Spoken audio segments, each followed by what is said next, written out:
Namaste. Welcome to week 2. Because it's so cold, we're going to start with a more vigorous warm-up today. So we'll get the heart pumping, get the blood flowing, warm up those hands and feet. So let's start with vigorously rubbing the hands together. Washing the hands, massaging the fingers together, rubbing the backs of the hands,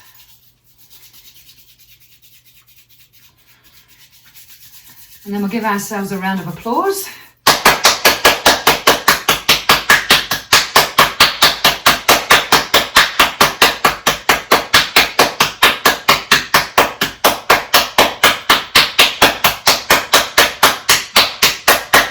Okay, and then shaking the wrists. Don't forget your wrists shake 2 different ways. So up and down and side to side. Up and down and side to side. Up and down, side to side. Okay then, feet. I've taken my socks off. I can just about bear it. So if you can, I would encourage you to do the same. Just feel how the hands feel now, all tingly and warm from the capillaries opening up, moving that blood flow through your hands. So we'll start with a little stamp. Start to warm up the feet. So I've got my knees bent. I'm just about lifting up my feet.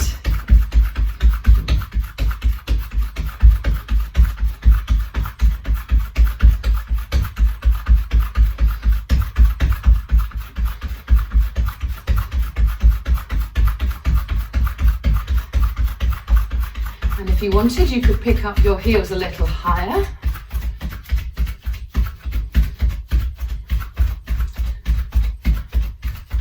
And if you want, you could add half an arm, as if you were going nowhere, but jogging.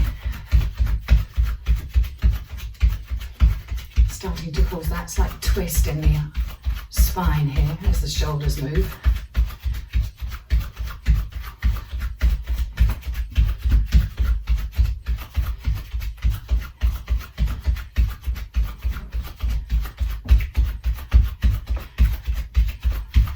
And then again, you don't have to do any more. You can slow it down if you want to. But if you're feeling okay, you could go for a little sprint.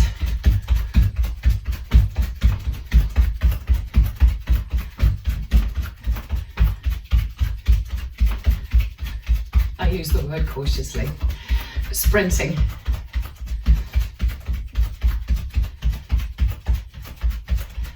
Okay, let's give that a rest.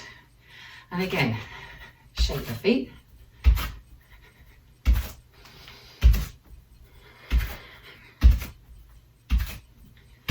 Okay, so hopefully now your feet feel a little bit tingly too, a little bit more alive. Take the feet wider. Again, you decide whether you're going to keep your eyes ahead of you or whether you're going to let your neck turn. Gently, to begin with, let the arms loosely swing around the body.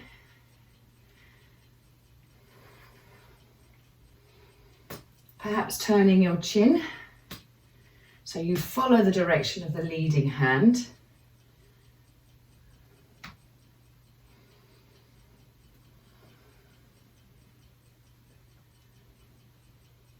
And then as long as your knees are feeling okay, you could go a little bit more vigorously.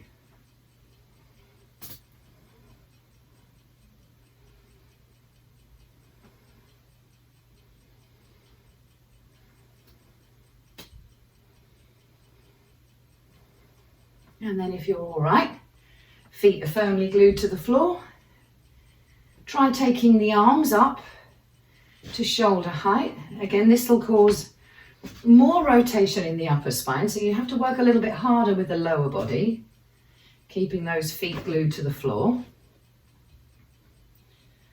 And then maybe take the leading arm behind the back allowing the following arm to tap the opposite shoulder. So you're tapping your upper shoulder blade, upper back with the back of your hand, and the other arm taps the outside edge of the leading arm.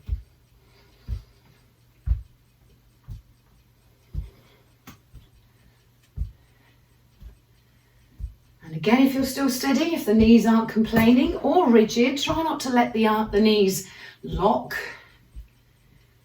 And then we could take the arms up. So you have your elbows above the height of the shoulder, loosen the hands and arms so you're not putting unnecessary tension in the shoulders, stretching in the armpits, across the chest.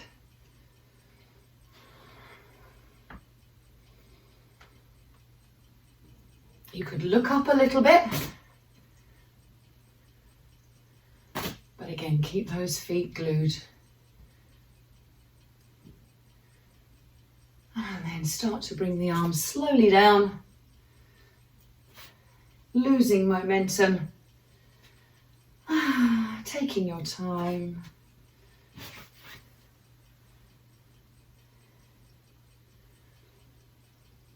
And maybe another half a dozen twists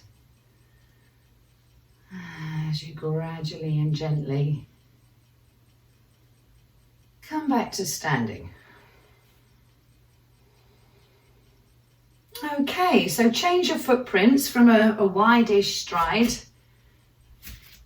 to one foot in front of the other. And again, we'll start with half an arm.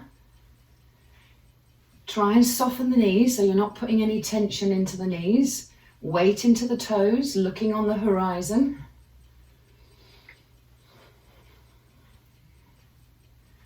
And as you lengthen your arms, the momentum will increase.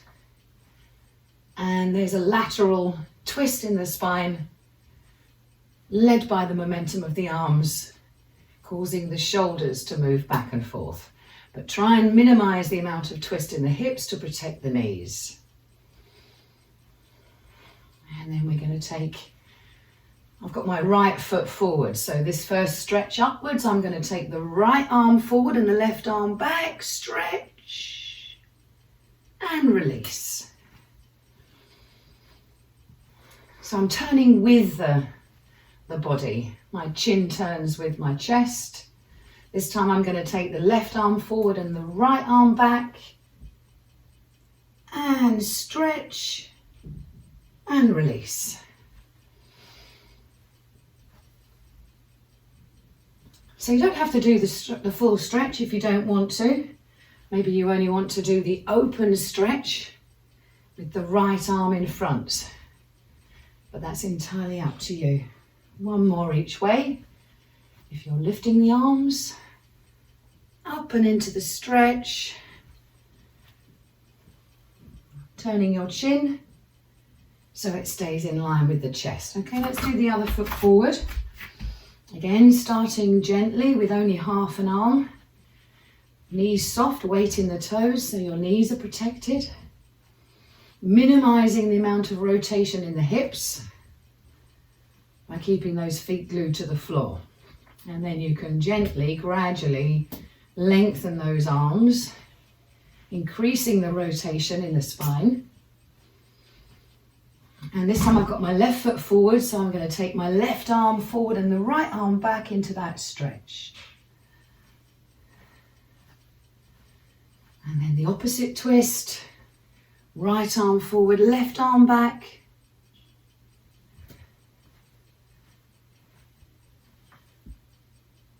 So you don't have to do the full stretches, you only lift your arms as high as they're comfortable. Go at your own pace.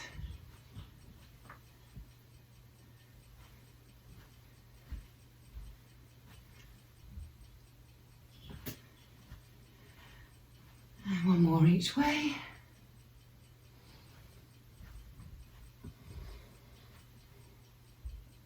And release. Okay.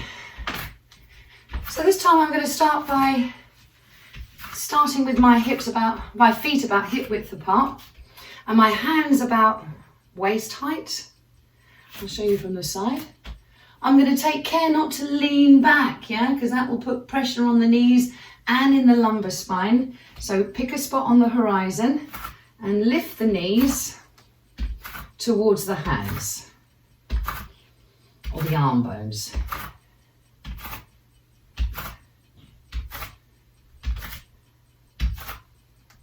So here you're using the abdominals, the muscles in the thighs, briefly standing on one leg, so your weight will begin to move from one foot to the other. But if you notice that you're really leaning from one side to the other, could be that you're stepping too wide. Okay, so try and keep your head as still as possible.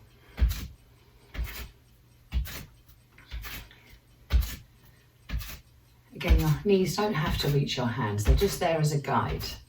Help you keep those knees in line. Okay, and then we could take the knee across. So your right knee is touching the left wrist or elbow or hand.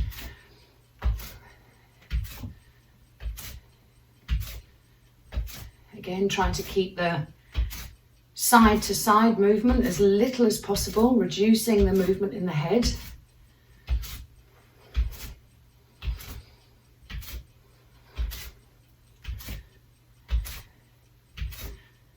Back to left knee to left hand, right knee to right hand.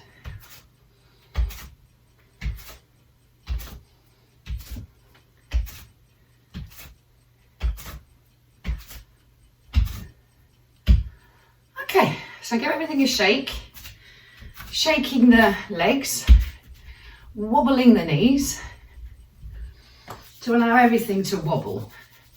And let's get stuck right in here. You can rub the thighs.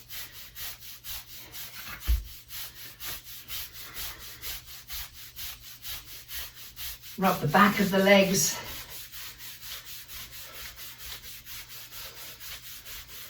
The sides of the thighs. And the knees.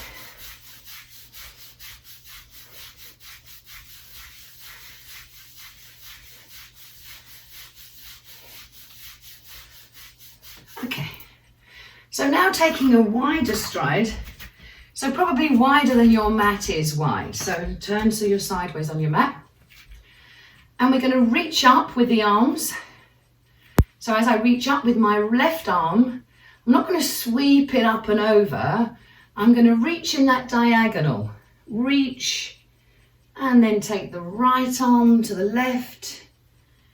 Reach, and reach. So keeping the outside edges of your feet glued to the floor. So you can look straight ahead of you like I am, or if that's uncomfortable for your neck, you can turn your eyes down towards the ankle.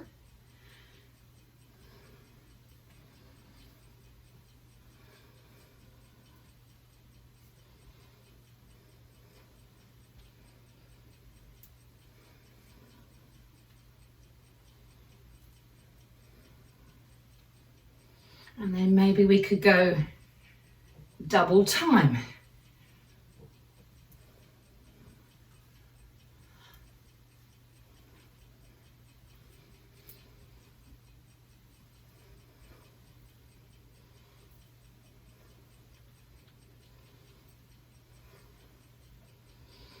And then rest. And now we're going to clap the hands again in a clockwise manner. So to the right, and we're going to clap around the clock. 1, 2, 3, 4, 5, 6, 7, 8, 9, 10, 11, 12. And back the other way. 12, 11, 10, 9, 8, 6, 5, 4, 3, 2, 1. 1, 2, 3, 4, 5, 6, 7, 8, 11, 12. 12, 11, 10, 9, 8, 6, 5, 4, 3, 2, 1. 1, 2, 3, 4, 5, 11, 12, 12, 6, 5, 4, 3, 2, 1. One more. 1, 2, 3, 4, 5, 6, 7, 10, 11, 12, 12, 11, 10, 9, 8, 6, 5, 4, 3, 2, 1. Just about made it. Okay, give everything a shake. Wobbling everything. Wobble like a jelly. Everything loose. Maybe slightly shifting your weight from one foot to the other. Maybe a little bit lifting the heels. Having a little boogie.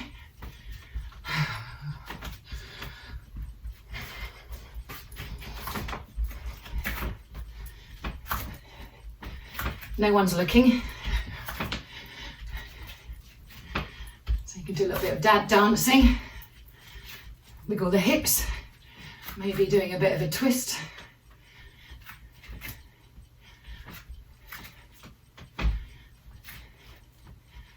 Wiggle the hips. Move your head forward a little bit.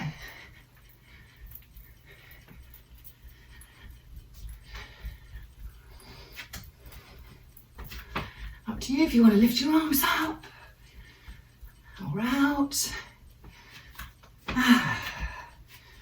Okay, so again I'm going to show you this from the side.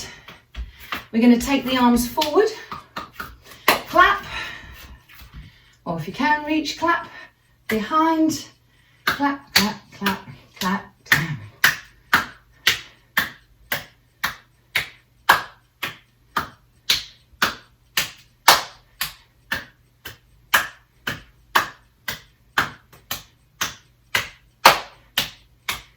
Maybe a bit faster.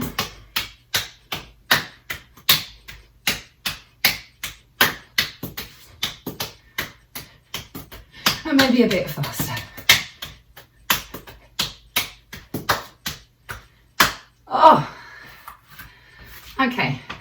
Last thing then, before we get onto our mat, is to exercise a little bit the arm muscles, get the fingers working.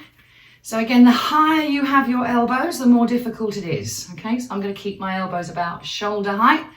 Make a fist with the thumb on the outside and then flashing your hands. So you're stretching them as wide as you can. Feel that stretch in the fingers in the palms of your hands and then make a fist. So just flashing those hands.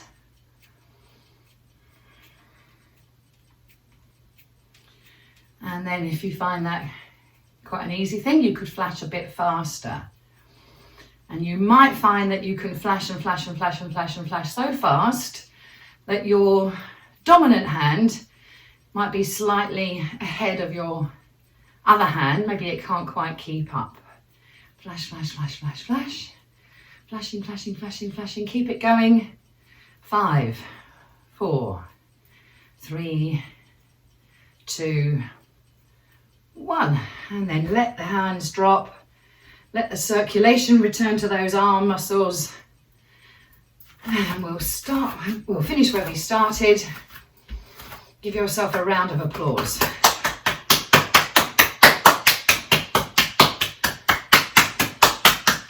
Three, 4, 5, 6, and the other direction.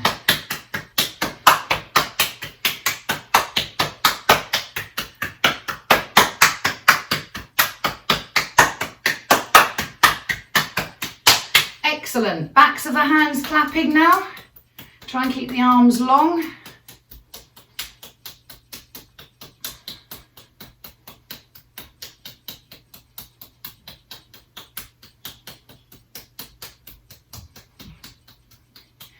Get your little fingers to connect if you can. If you can't, don't worry. You can do this with shorter arms if it's uncomfortable.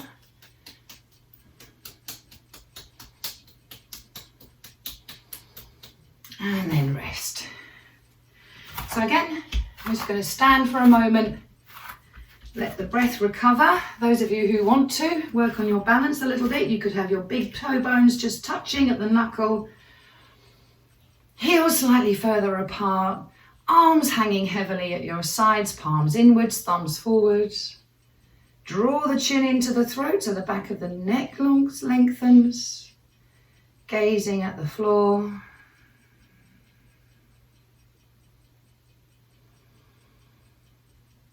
And picking up that Ujjayi breath if you can, breathing through the nose, but feeling and sensing, focusing the sensation of the breath into the throat.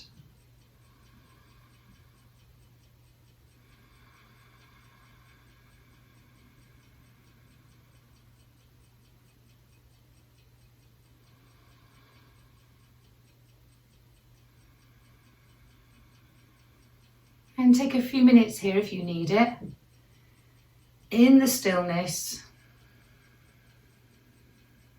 noticing how your body may be using the breath, how you're using the abdominals, drawing the abdominals back towards the spine as you exhale. Notice how the chest lifts and widens as you inhale.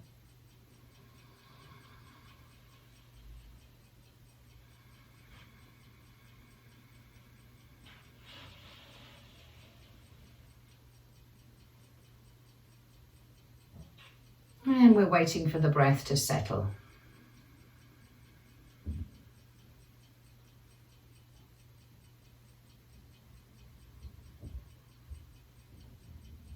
And those of you who feel steady,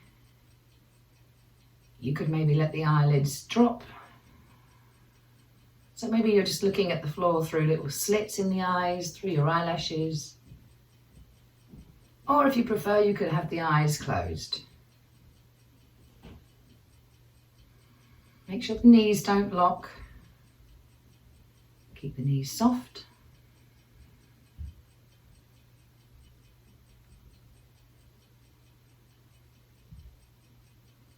So when you are ready, when you've got the breath back, when that heart has settled, when you can sense the heart beating settle into a steady rhythm, so breath and body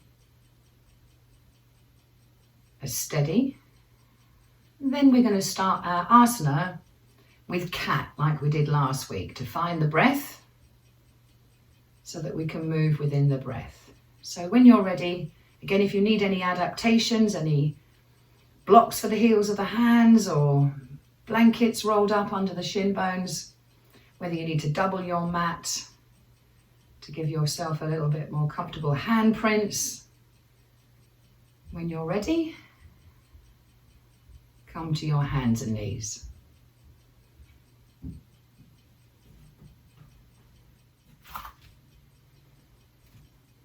So cat pose, you want your hands about shoulder width apart. So lots of times we put our hands too close together. So move the hands a little wider. If you've got hyper extendable elbows, careful not to hyperflex those elbows. You want the eyes of the elbows soft and looking inwards towards each other. Spread the fingers wide so you've got them as maximize your handprint and share the weight all down the fingers to the fingertips. Knees are hip width apart, perpendicular thigh bones, and the tops of the feet or the fronts of the shins pressing into the ground. So if that's not possible, put something underneath your shin bones, a blanket or half a block or a cushion. Neck in line with the spine, so draw the chin back to the throat. So you're extending through the tailbone backwards and out through the top of your head forwards.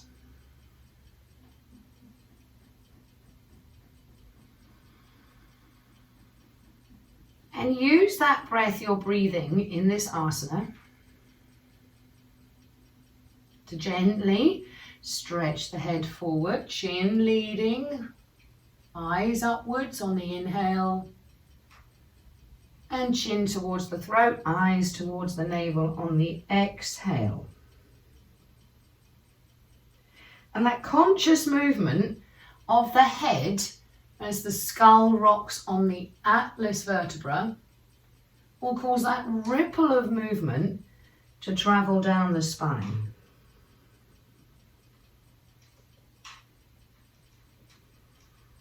Inhaling, chin forward, eyes up, and exhaling, chin down, eyes towards the navel. Again, if you wanted to do this with a little less tension in the wrists, you could move your weight gently back and forward. Taking the weight out of the hands as you exhale, move the weight backwards and move the weight gently forwards as you inhale.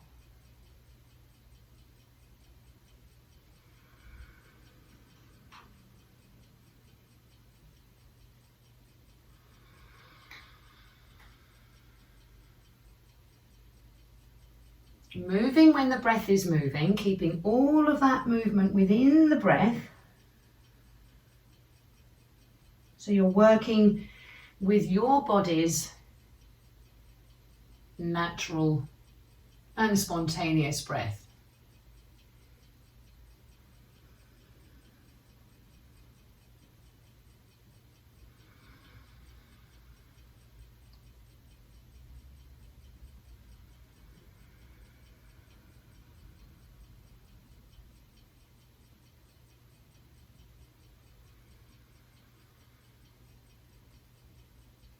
And again, once you've established a comfortable rhythm in the breath and the body are moving together nicely, you may want to hold vigorously, cow pose, keeping that same rhythm of the breath that you have established with the movement. Notice the abdominals drawing inwards back towards the spine as you exhale. Maybe you can feel the pelvic floor lifting on the exhale.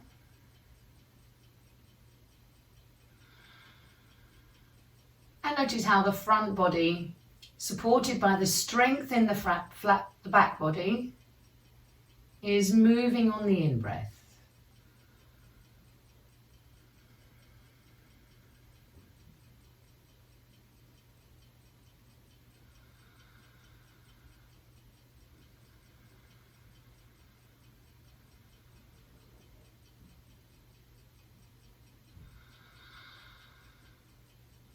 And then maybe holding cat stretch, Marjarasana.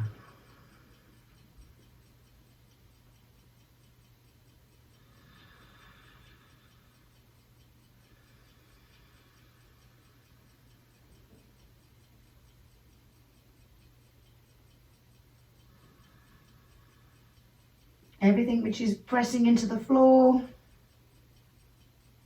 hands, tops of the feet, shin bones.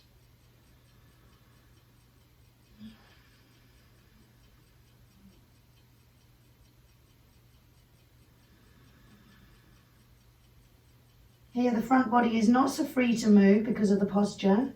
So we're directing the breath into the back body.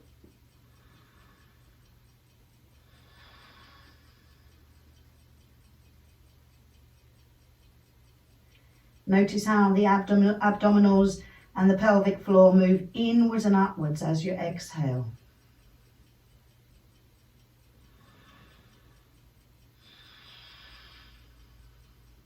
And then release. So again, you find your comfortable resting pose. If you need to sit on something, have your knees a bit wider, have something in front of you to rest your head on, please do. I'm going to start by resting my head on the back of the hands, so my elbows are going to widen. My forehead rests on the back of my hands. One hand on top of the other. And my toes are touching, but my knees are shoulder width apart. That's my comfortable. So you don't settle for just doing what I'm doing, yeah? You find your own comfortable version of resting. Head heavy, jaw relaxed.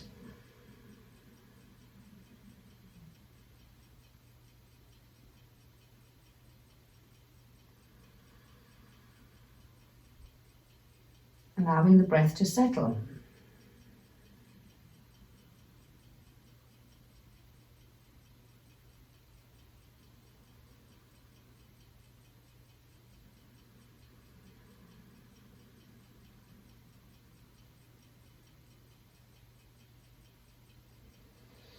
So we're going to do something now which is a little bit more strenuous for the arms because we're going to lift a leg.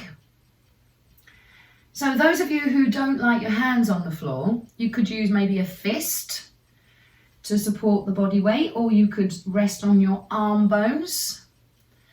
Again, resting on the arm bones is always an option, but you may want a block or something to elevate the hands so that the shoulders aren't quite so low.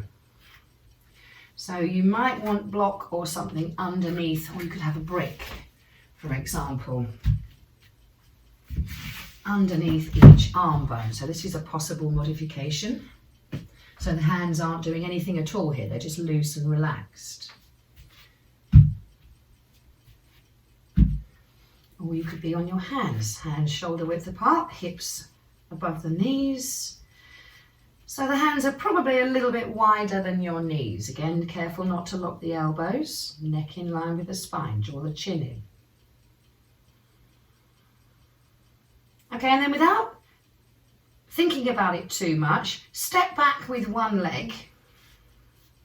You're going to use the shin bone of the leg that's on the floor, or the top of the foot.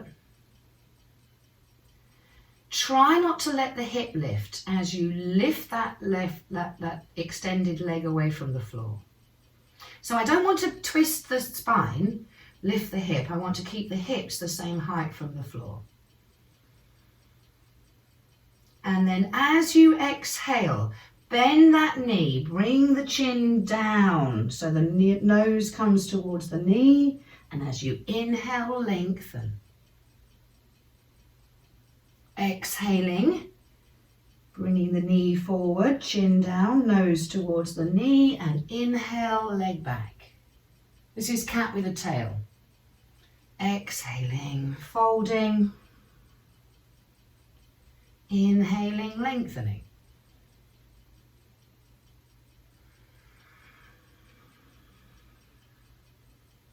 Again, you're trying to keep all the movement within the breath. Those of you who want to work a bit harder, you could use the gaze upwards as you inhale and towards the navel as you exhale. One more.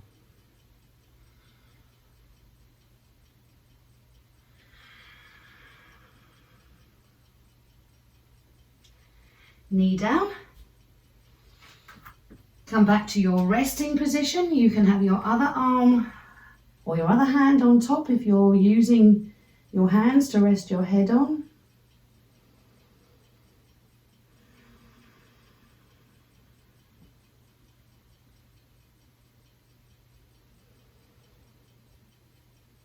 Again, finding ease with the breath.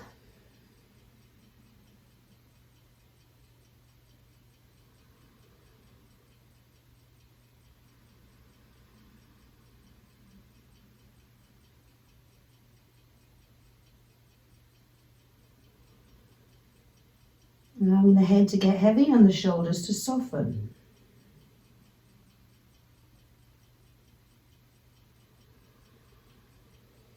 Okay, let's try again with the other leg.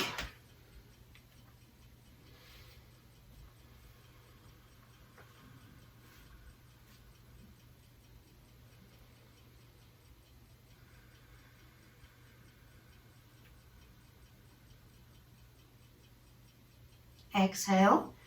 Knee forward, nose towards the knee. And inhale, stretch the front body by stretching that foot back. Again, try and minimize the twist in the spine by keeping both hips, if you can, the same height from the ground.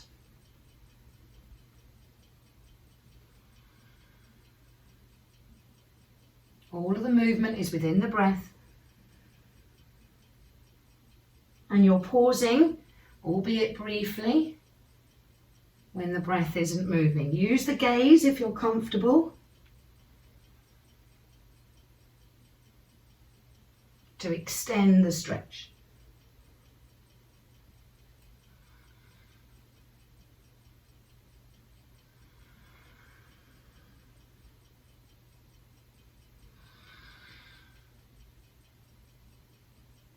One more.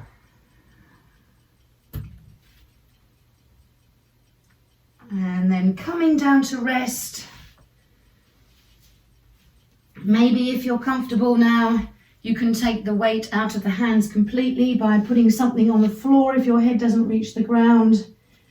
Tucking the chin in so the top of the hairline is in contact with the floor. You can have your hands in front of you, or if you prefer, elbows down towards the floor, back of the hands on the ground. And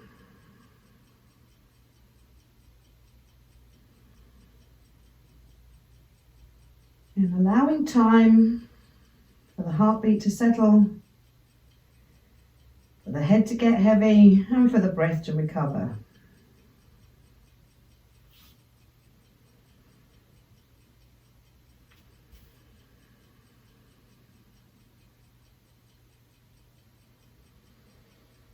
And so now from here, when you've got your breath back, we're going to do pretty much the same posture that you're in now, but on the back, so from a supine position. So whenever you're ready, you put your hands on the floor, you unfold, use your hands to help you come back upright, and then you can roll over so that you're on the back. And again, some of you might need a block or a folded up blanket. I'm going to use my hood for a little bit of a neck support. That's what's quite nice about hoodies. And my hair as a pillow. So you might want something in lieu of my hood and my hair. Hands on the knees.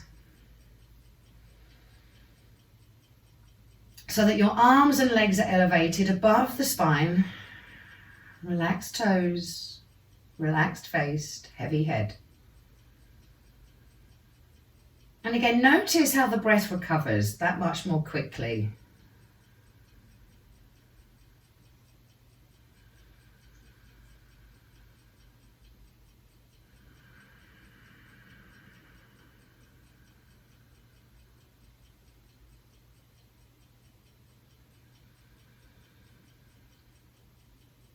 And when your breath has recovered, gently and slowly, lower the feet one at a time to the floor, toes down and heels down, feet about hip width apart, as comfortable distance from you.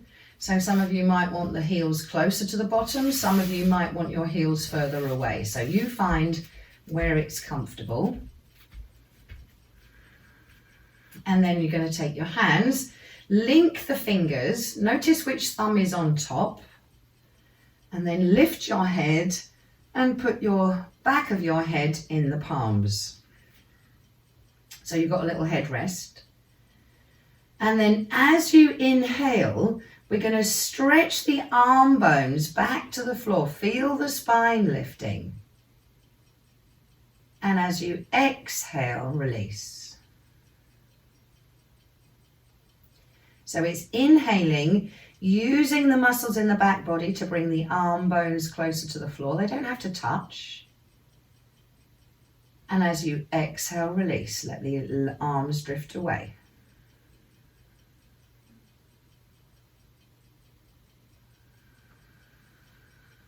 And again, it's up to you how much of the spine you lift off the floor. You might want to encourage the movement in the belly upwards by arching your back a bit further from the floor, but keep your tailbone down. So the pelvis is tilting, but not lifting.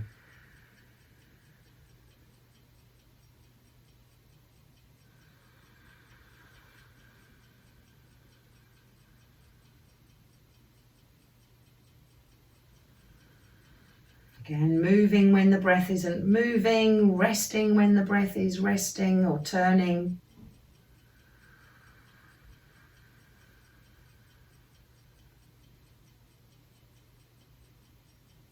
So if you notice any trembling at the end of the breath, or you're catching that breath in your throat, you're working too hard. One more.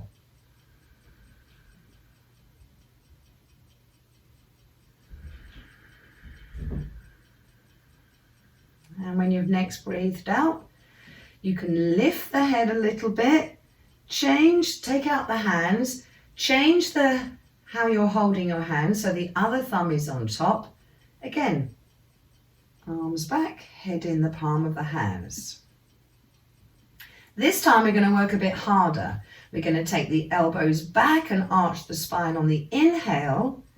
And as you exhale, lifting your head away from the hands, but trying to keep the elbows wide so the hands aren't pulling on the head, you're going to exhale, wait for the spine to settle, and then peel off the head,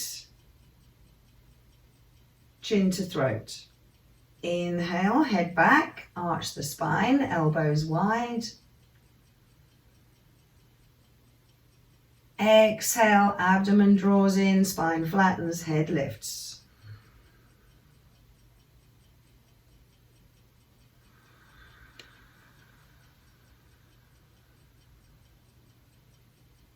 But here you have to be very careful that you're not end gaming. You're not reaching those elbows towards your knees or pulling with your hands on your head. So trying to keep the weight just in front of the hands so the head is working. Trying to keep your head as in front of your hands or the weight out of the palms as much as you can.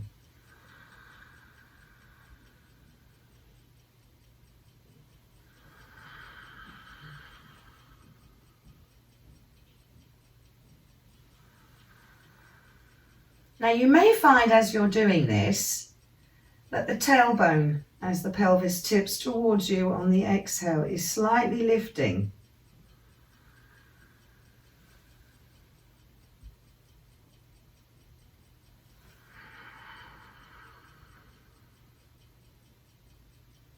So you are in fact lifting the weight out of your head and your tailbone. One more.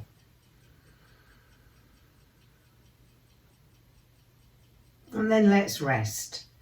So again, put something in lieu of your hands. So the neck is long, elbows on the floor. Flop the hands down towards the floor. Thumbs slightly further away from you than your fingers.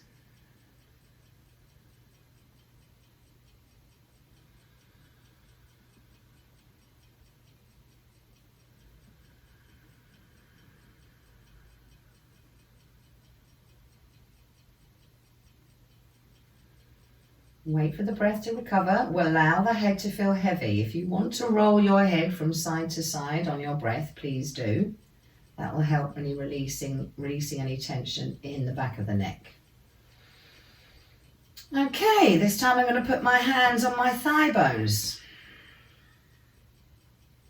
And as I breathe out and move the weight forward, moving the shoulders, moving the chin to the throat, I'm going to slide my fingers up towards my knees. And to make that a little easier, I suggest you step your feet a little further away from you to move your center of gravity downwards and away from you.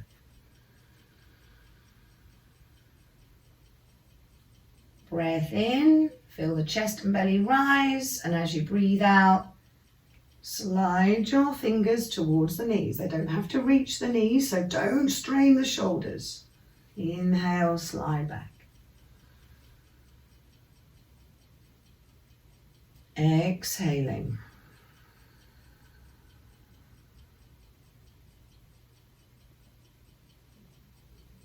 Inhaling.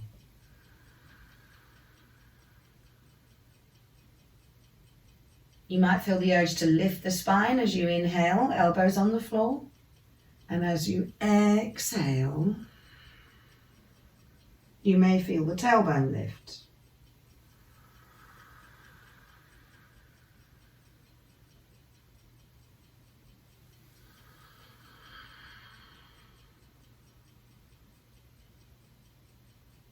Couple more.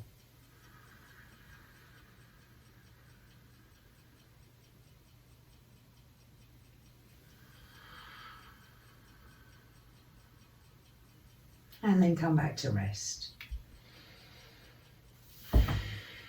Again, While we're resting, you may want to roll your head from side to side, relax the jaw.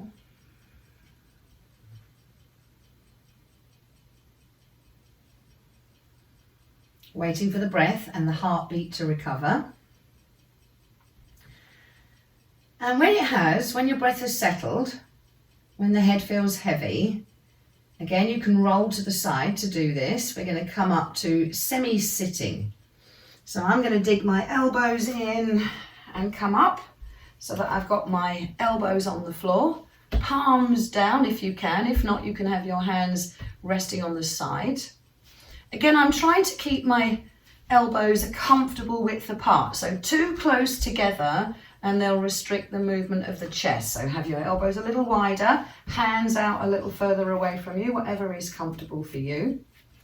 And again, I'm going to press the chest forward. As I inhale, belly rises, exhale. So that same slinking through the spine that we were doing in cat. Chin up perhaps. Gaze towards the ceiling as you inhale and gaze towards the navel on the exhale. Or if you prefer to keep your chin down, that's entirely up to you.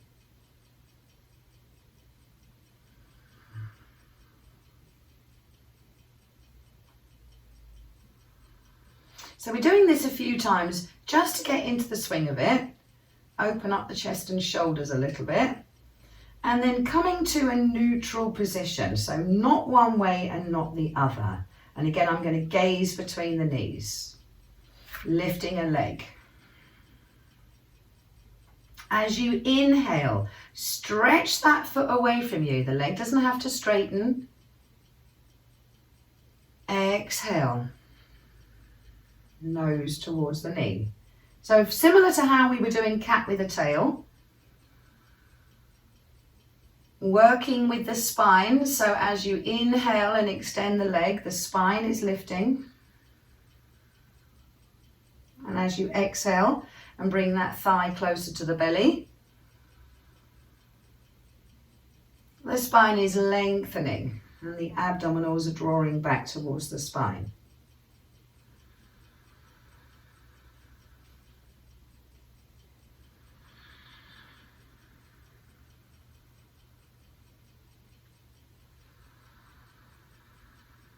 Try not to let that leg veer over to the side. Try and keep it in line with the spine. Some people like to stretch through their toes.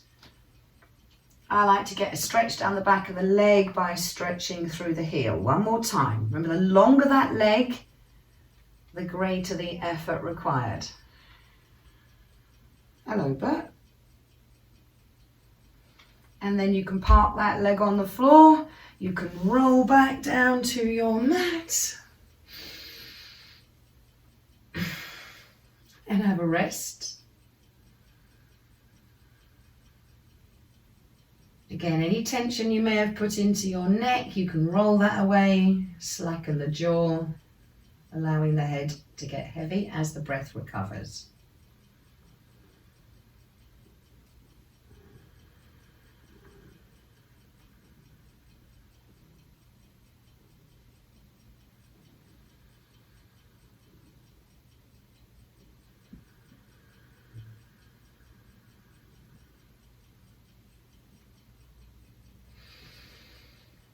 And when you're ready, again, gently and slowly lifting up onto your elbow. You're not really helping here, Bert.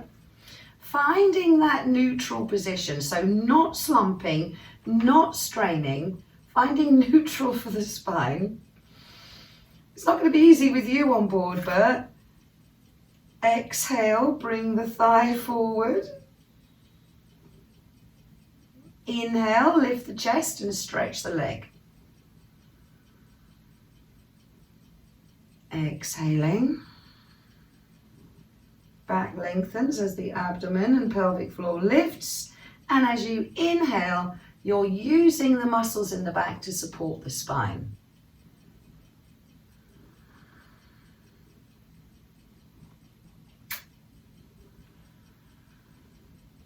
Again, you stretch that leg only as far as it's comfortable. The moment it starts to tremble or shake,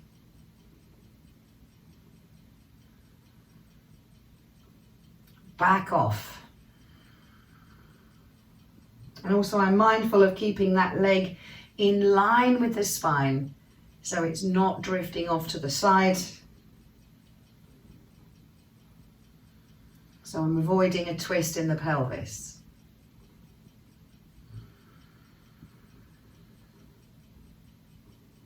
One more.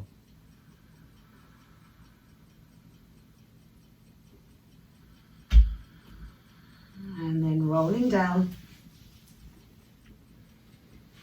Tuck the chin in so the back of the neck is long. Roll the head gently from side to side if you need to.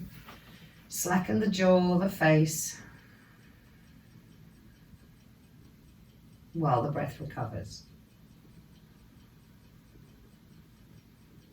I'll say one thing for having a cat on board. It's certainly warmer. However,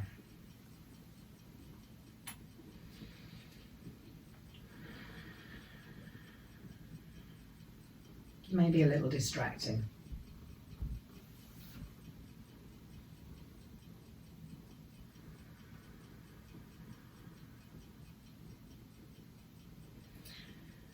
So when the breath and the heartbeat have settled, when the neck feels relaxed and the head is heavy, we can come to an upright sitting position this time. And this time you may want to roll to the side.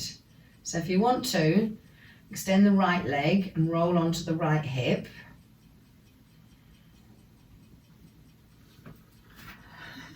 So that you come.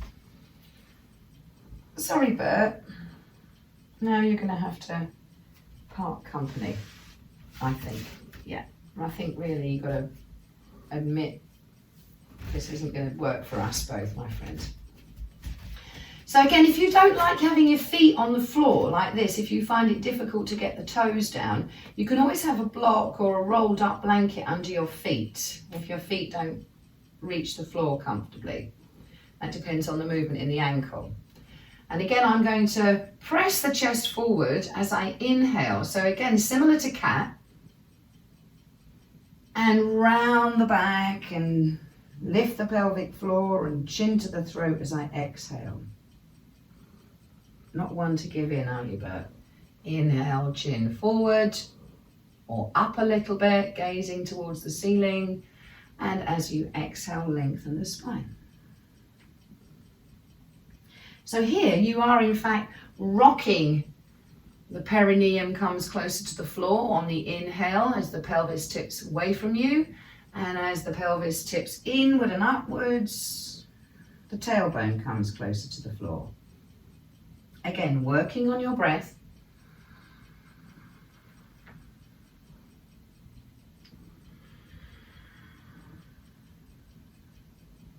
I'm trying to keep the arms soft and the shoulders away from my ears.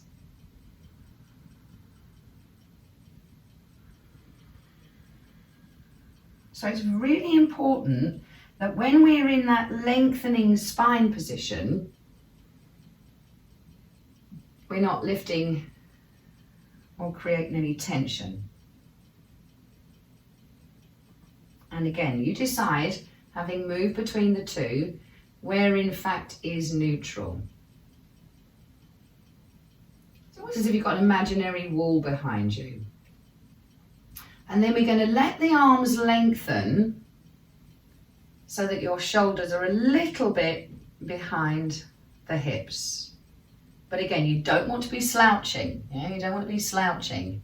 You want to be actively lifting the chest so you can feel the muscles in the back working. Chin to the throat so you don't have to carry the weight of the head. Hands into the heart. Now you've got the weight of the hands to contend with. Take a few breaths here. Press the chest into the thumbs as you inhale.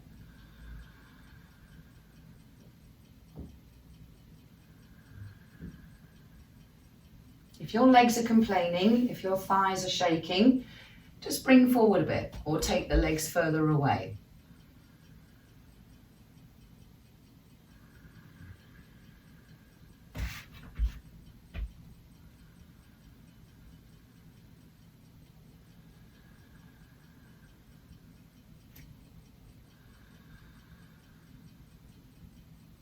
and relax. And I'm going to choose to relax forward this time. So I might bring my soles of my feet so they're looking at each other, they don't have to touch.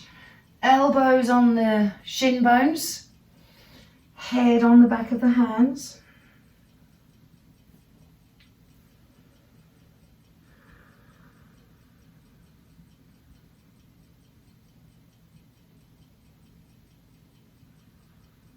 And again, although we're bending forwards here, you might expect from a forward bend that we're restricting the breath in the front body. But you can really feel that abdomen expanding, the waist expanding, the stretch across the back of the waist with the breath. And you might find that each time you breathe out, you fall a little bit deeper into the pose, but don't push.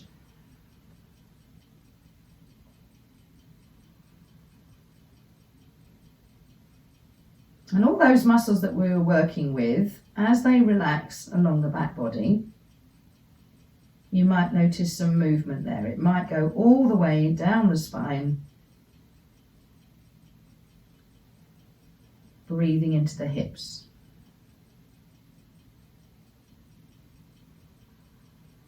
So that's quite difficult for some of you. You may have found that that was enough, so you can always put your hands on the floor behind you to support the upper body. You can always have the legs further away to lengthen your center of gravity. This time I'm going to have the hands extended. I prefer palms up, helps to keep my chest open. Some people insist on palms down, whatever feels right for you. Into boat pose. And if you feel these thigh muscles are strong enough, then you can lift one or both feet. Try with one. Inhale, the chest is lifting. Exhale, navel and pelvic floor lifting.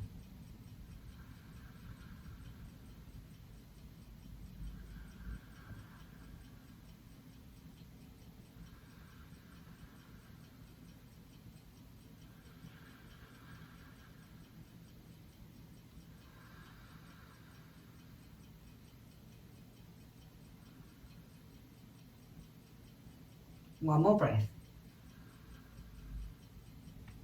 And then releasing into diamond pose or your version of it.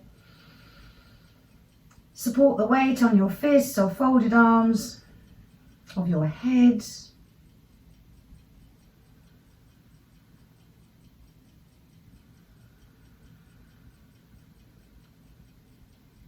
Balancing boat. Difficult pose.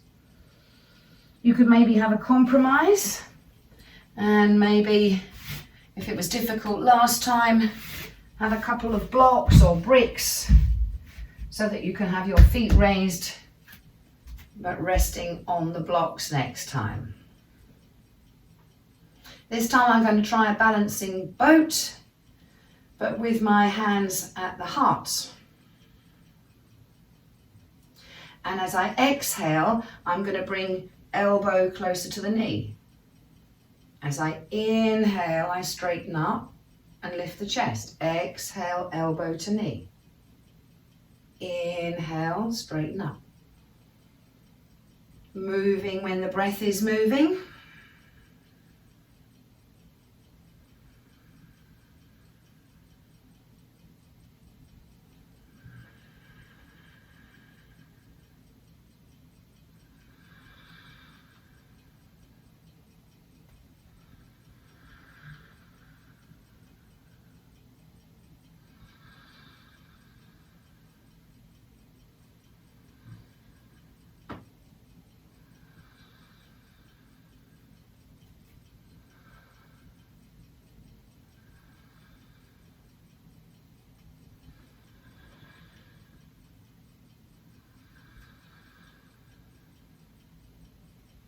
And as soon as you find that the in-breath gets shaky, or perhaps it's the legs, or perhaps it's the hips that are complaining, that's time to let this pose go. Again, feet on the floor, soles of the feet looking at each other, they don't have to be together. Reaching forward with the elbows to the shin bones or knee bones or thigh bones, Head on the back of the hands. And allow yourself to fall into this pose.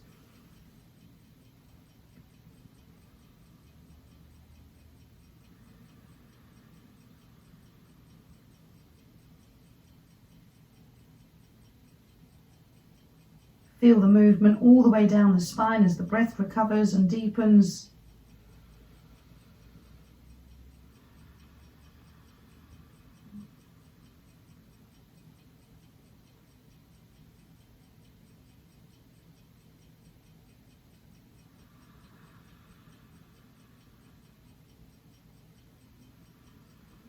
So we're using the full breath to loosen up tension from the back body, maybe those muscles in the hips that we're engaged on lifting those legs.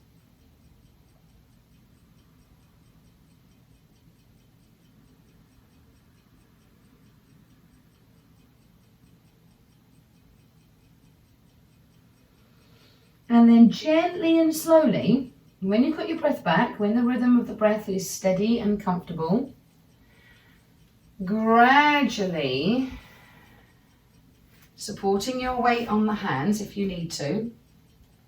Make sure you've got room behind you to roll down back to the floor.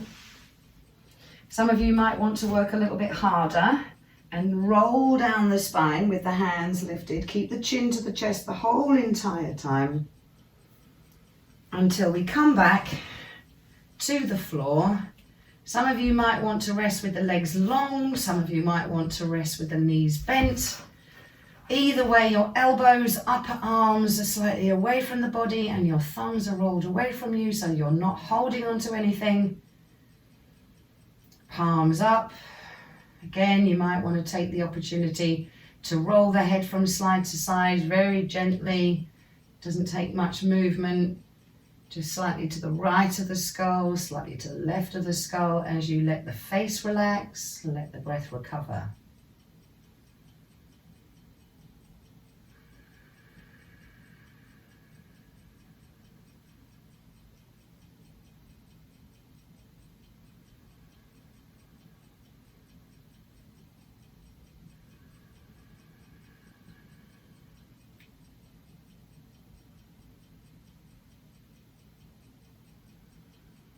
And you can rest here for as long as you choose to allow the breath to recover and settle into its natural, spontaneous rhythm. And again, this is not something that you can hurry. So you can pause this recording at this point and take a few minutes longer if you choose. And then when we start to practice again, we're going to be practicing pranayama. So for that reason, the breath needs to be completely settled and you need to be completely comfortable. So if at this stage you want to grab your blankets and get your socks on and all that kind of stuff, put an extra layer on to keep that body heat we've created, then that's absolutely fine by me. And if you want to sit on a chair or propped against the wall, however you choose to sit upright is entirely up to you. But please be comfortable so we can work a little with the breath.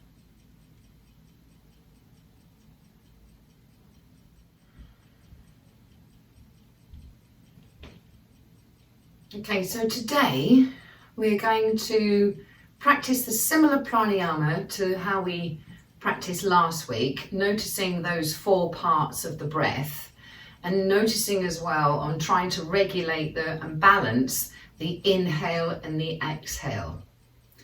So first thing you need to be to enable the best possible breath is vertical. So if you're sitting on a chair or on the floor, just explore those 4 corners, side to side, back and forward, so that you can settle in what feels like vertical to you.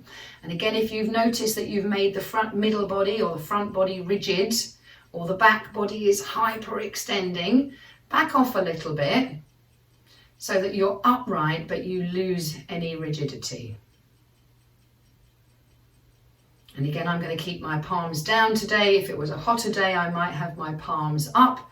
keeping the palms down helps to, or you can have your palms in your lap, but keeping the palms down helps to retain heat in the hands.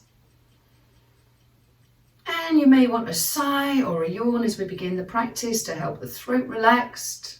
Keep relaxed. And focusing on the sensation of the breath in the notch of the neck at the throat. And try, if you can, to create that soft sighing sound on the inhale and the exhale.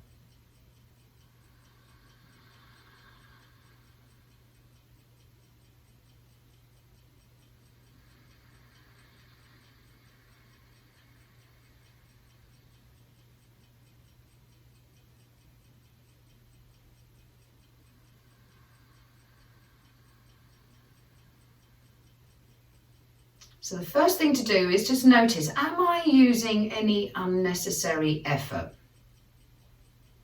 Am I feeling the throat clench? Are my legs tense? And if you notice any unnecessary tension, then you can use the next few breaths to let that go, because tension is only going to restrict the breath. Similarly, if you notice your head is bobbing up and down, try and minimize the movement of the head.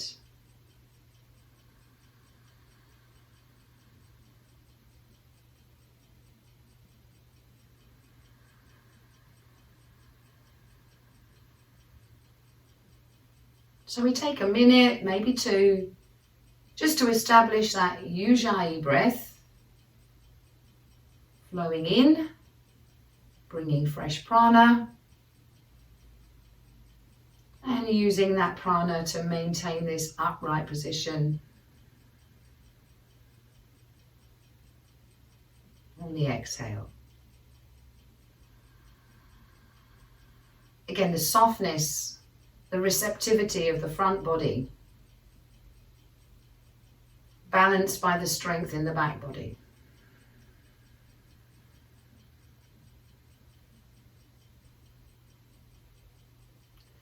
So we're going to try and achieve this further balance by regulating the inhale, noticing the pause at the end of the inhale, and then bringing the exhale so it's approximately even with the inhale. And again, you can use the mantra Rama, Rama, Rama, Ram, repeating once or maybe twice depending on the length of your breath as you inhale. Maybe a silent Om on the pause, and repeating once or twice on the exhale. So gradually and gently, the length of the inhale and the length of the exhale become approximately the same length. Don't rush through the pauses.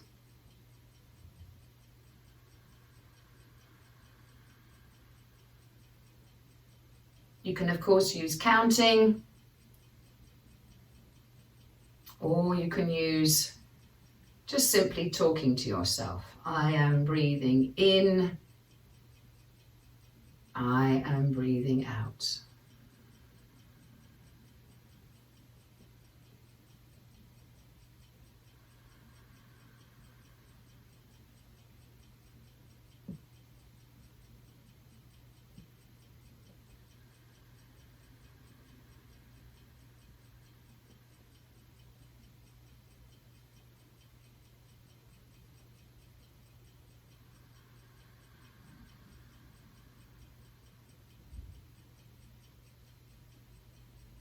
Again, avoiding any trembling or shaking. Keeping an eye on that unnecessary tension in the throat, in the face, in the legs, in the feet.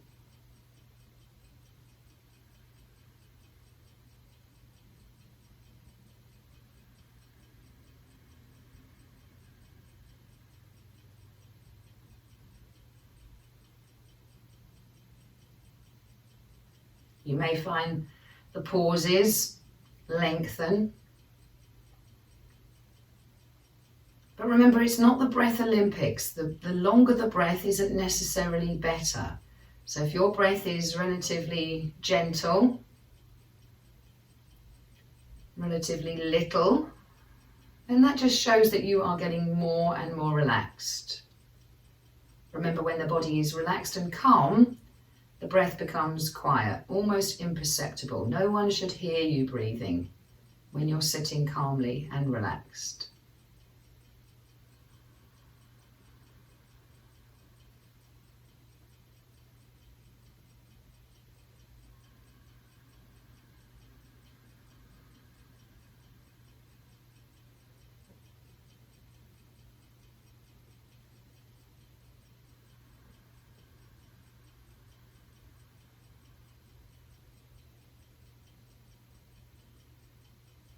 And in bringing balance to these two parts of the breath, the inhale and the exhale, we are balancing your masculine and feminine, the feminine receptivity of the inhale and the strength of the masculine on the exhale. This is where Hatha yoga finds its name, its origins, if you like, its purpose. Ha and ta, balancing the yin and the yang. Maybe the yin and the yang is more familiar to you than ha and ta. But they are in fact two sides of the same coin. One is the sun, the masculine, strength, and one is the receiving, openness, the feminine.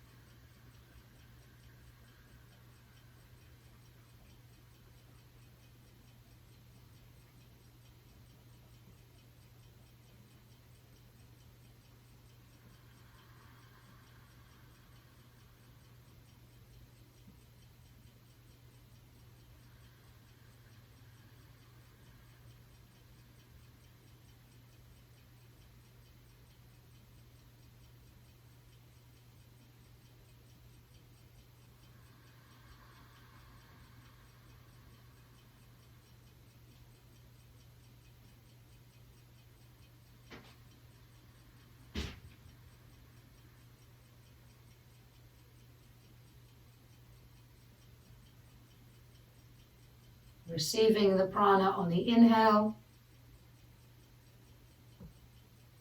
and using that prana to maintain that strength, that upright position on the exhale. And then anytime you like in the next few breaths, again, psych yourself up for it, get ready, and then let go of this breath completely. So many of us find it easier to do that by punctuating the breath in some way, a sigh, a yawn, a swallow.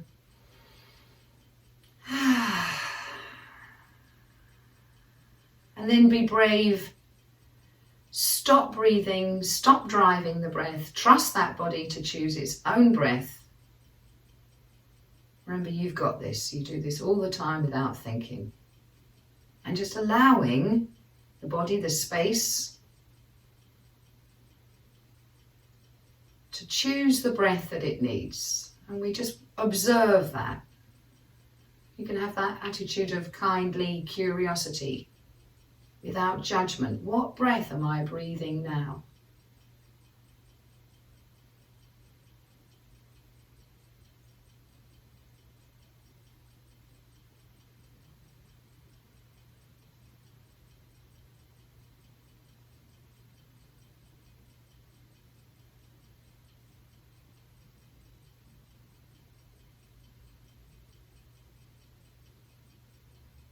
You can let go of the Ujjayi breath.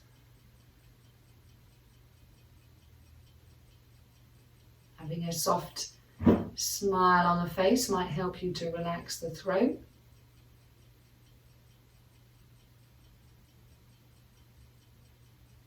And sitting for as long as it's comfortable,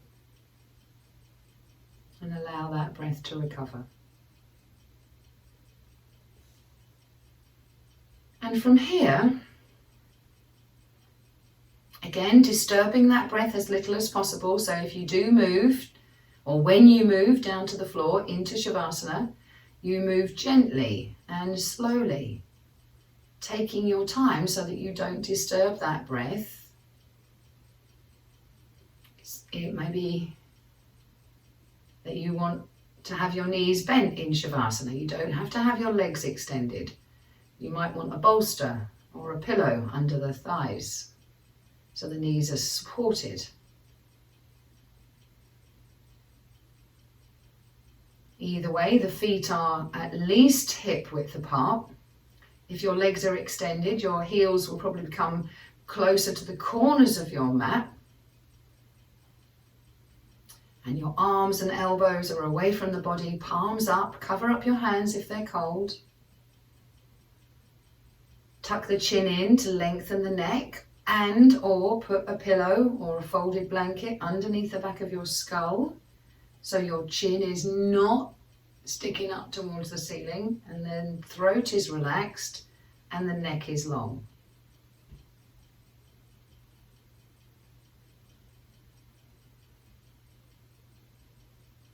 Eyes softly closed, and perhaps if it's a bright day or you've got the light shining in the eyes from above, you might want to protect the eyes from the light by having an eye pillow or eye patch is on.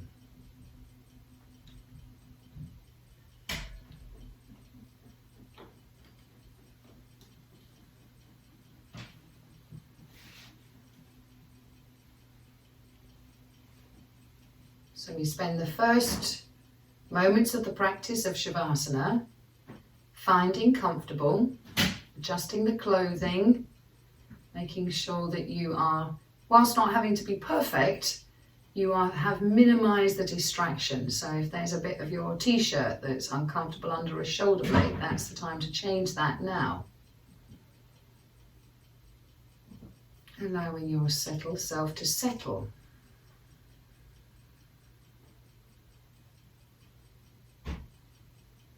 And we have this opportunity at the end of the practice to rest as the whole body.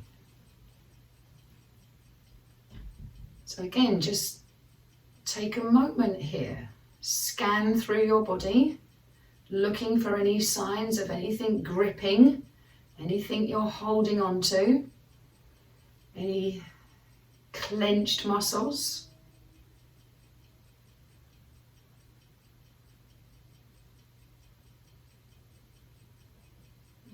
When you find something,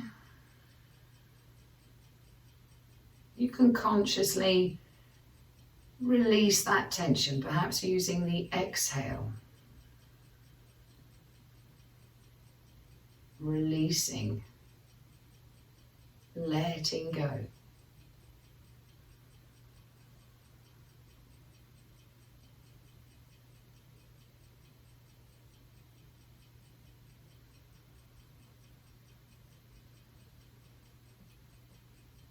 So gradually, breath by breath, we are giving into gravity. Not holding, no effort required when you're relaxing, lying on the floor.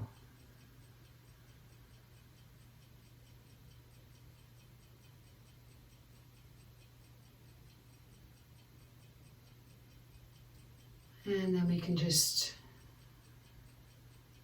notice the points of the back body that are in contact with the ground. Maybe imagine that you're lying on some warm sand or a warm waterbed. And allow those points of contact to just sink a little bit.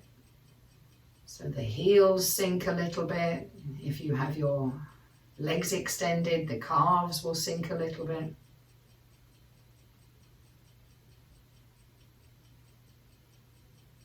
If you've got something behind the knees, the backs of the knees will sink a little bit into the support beneath them. The buttocks will soften and the hips will sink a bit.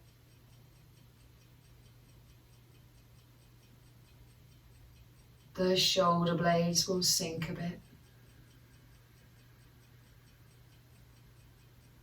The elbows will sink a bit.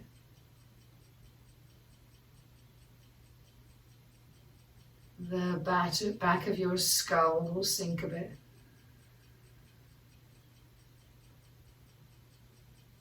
And the eyeballs will sink a bit into the skull.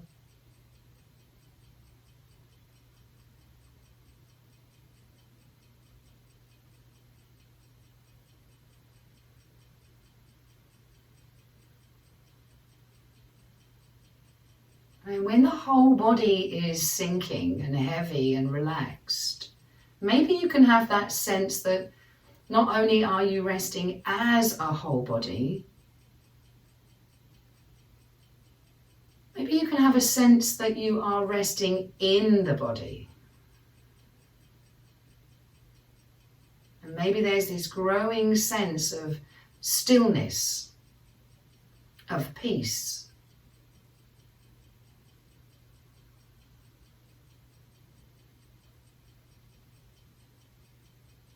Every now and again your mind may wander from the practice, and when you notice, be grateful that you noticed and bring your mind back to the practice.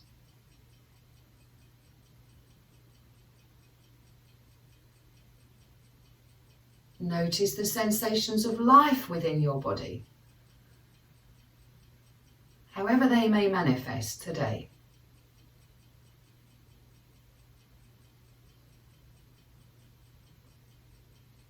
And acknowledging the truth that this peace, this is always yours.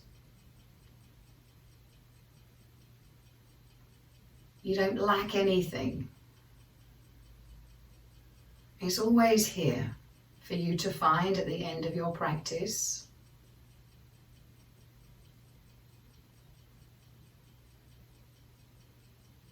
And that you are,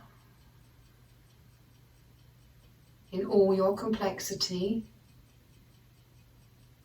part of nature and its perfection.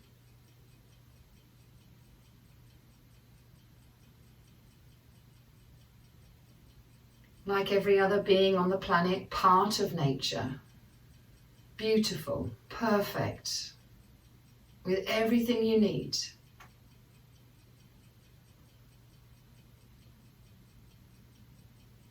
Your body, like my body, is made of the same stuff that those stars are made from. Put together, engineered, so that it allows this gift of life.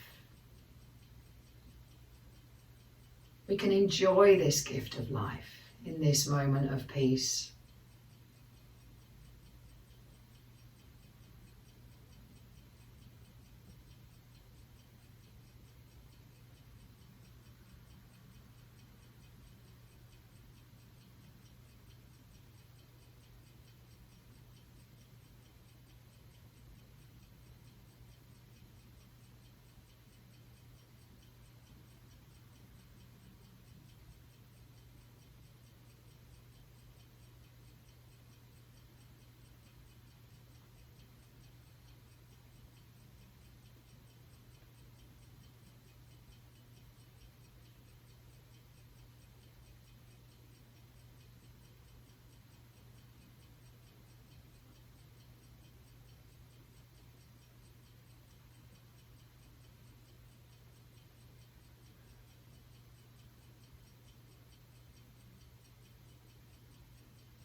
Bringing balance back to our lives.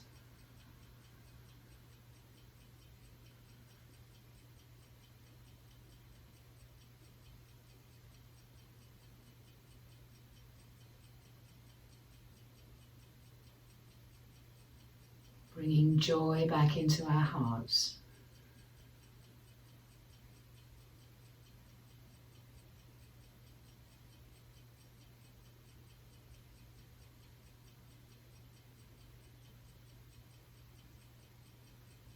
And taking the opportunity just to be a human being rather than a human doing.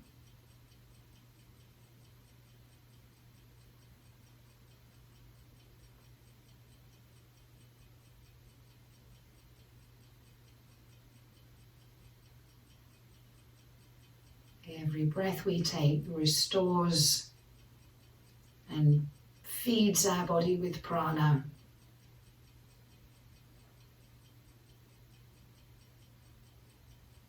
Just for the sheer joy of it, just because we can.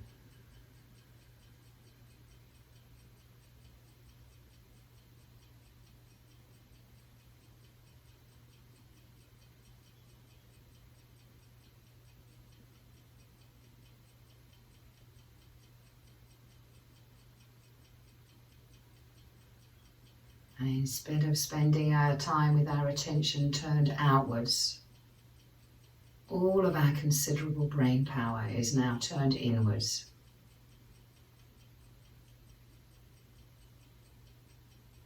Just being.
Resting as the whole body.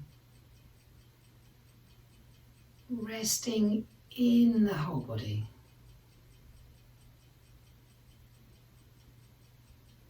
Without any other motive other than we are just loving it.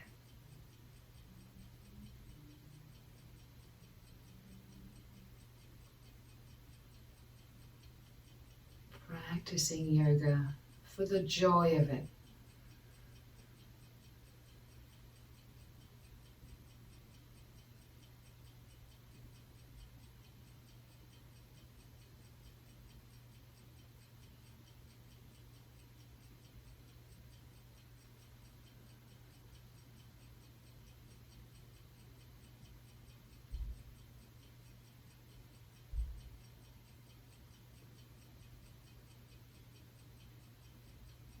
Remember, my friends, this is your practice. If you wish to stay a little longer in your practice, resting, then you can. You can push stop or pause. And take your time.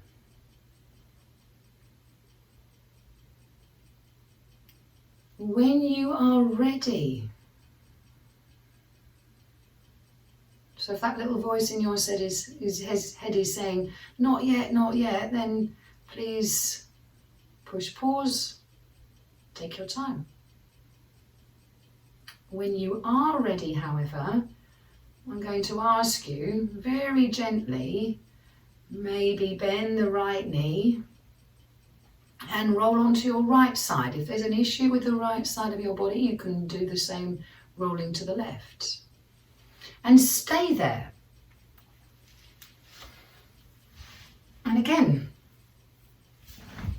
if you can find a comfortable position lying on your side, so you may want the hand or the right hand underneath the head or behind the head, so you're resting your head, the weight of the skull on the right lower arm.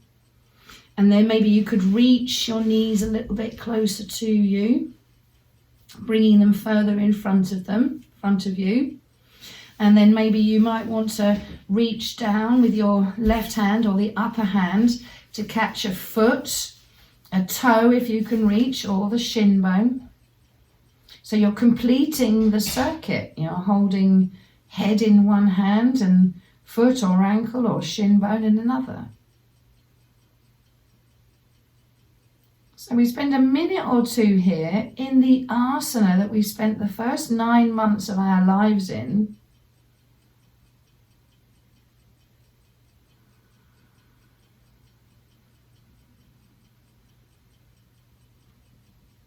Again, yoga, just as it isn't physical gymnastics, it isn't spiritual or mental gymnastics either. So you don't have to do anything here than just observe. How do I feel? How was my practice?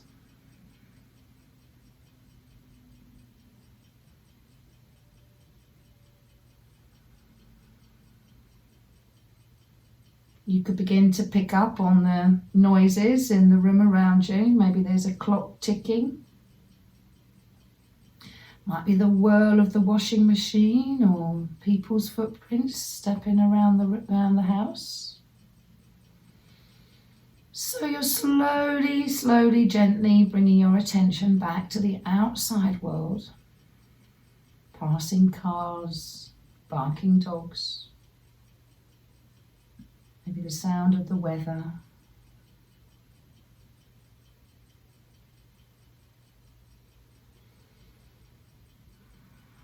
Maybe you feel yourself, as you're beginning to move your attention back to the outside world, having the urge to take a deeper breath every now and again, as if you're breathing yourself back to life.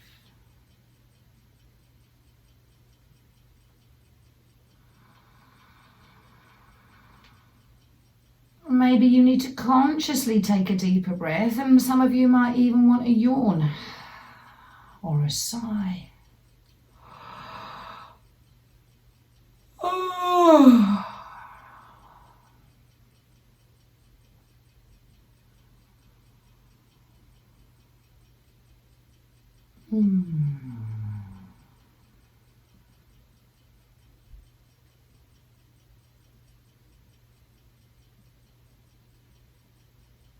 Remember, this is your practice. There is no hurry. When you do decide that enough's enough, that you want to come back to upright, hand on the floor. So the left hand if you're on your right side, the right hand if you're on your left side.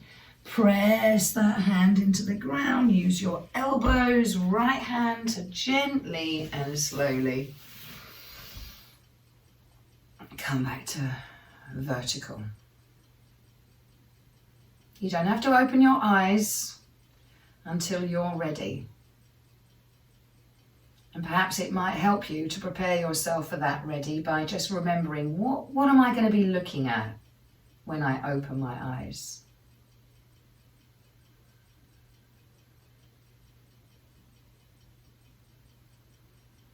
And when you finish your practice, you may want a moment upright. Again, you can use the wall. If you've got a wall, you could sit cross-legged or with one leg in or one leg out, just for a moment, just to say thank you for the practice. Thank yourself for making time. And from my heart to yours, I thank you.